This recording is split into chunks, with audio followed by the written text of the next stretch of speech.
ہیں کہ اللہ تبارک و تعالیٰ اپنی شان کے لائق موجود ہے۔ اب اگر کوئی شخص یہ اعتراض کرتا ہو کہ اگر اللہ تعالیٰ موجود ہے تو وہ دکھائی کیوں نہیں دیتا، تو اس کا جواب یہ ہے کہ اللہ تبارک و تعالیٰ ایک بے مثل ذات ہے، اپنی شان کے لائق موجود ہے، اپنے علم و قدرت کے اعتبار سے ساری کائنات کا احاطہ کیے ہوئے ہے۔ ضروری نہیں کہ جو چیز دکھائی دی جائے صرف وہی موجود ہو، بسا اوقات کچھ چیزیں نظر نہیں آتی لیکن ان کا وجود ہوتا ہے، جیسے خوشبو، یہ دکھائی نہیں دیتی، اگر کوئی شخص خوشبو لگا کر آئے تو اس مہک کو ہم محسوس کرتے ہیں، یعنی وہ مہک، وہ خوشبو اپنا ایک وجود رکھتی ہے لیکن ہم اسے دیکھ نہیں سکتے۔ اسی طرح جب ہوا چلتی ہے تو اس ہوا سے ہم فرحت محسوس کرتے ہیں لیکن ہم اس ہوا کو دیکھنے سے عاجز ہوتے ہیں۔ اسی طرح اور بھی دیگر چیزیں ہیں کہ جن کا وجود تو ہوتا ہے لیکن ہم انہیں دیکھ نہیں سکتے، یعنی انسان ان کے وجود کو تسلیم کرتا ہے۔ بلا تمثیل، بلا تشبیہ ہم یہ بات بیان کرتے ہیں کہ ان تمام چیزوں کا خالق و مالک اللہ تبارک و تعالی ہے، جب ان چیزوں کی حقیقت یہ ہے کہ ان کے وجود پر، ان کے موجود ہونے پر عقل انسانی سر تسلیم خم کرتی ہے کہ ہم ان چیزوں کو دیکھ نہیں سکتے، تو جس ذات نے ان چیزوں کی تخلیق فرمائی ہے اس ذات کو بھلا کس طرح سے دیکھا جا سکتا ہے؟ جبکہ اللہ تبارک و تعالی خود ارشاد فرماتا ہے لا تدرکہ الابصار، یعنی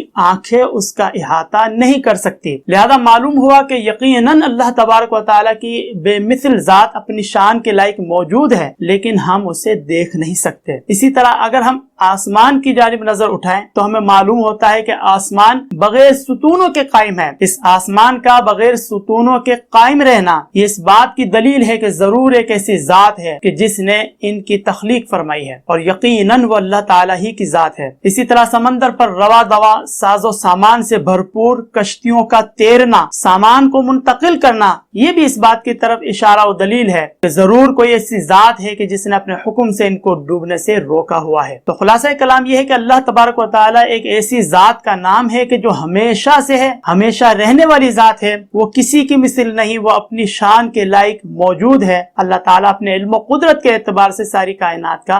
احاطہ کیے ہوئے ہے۔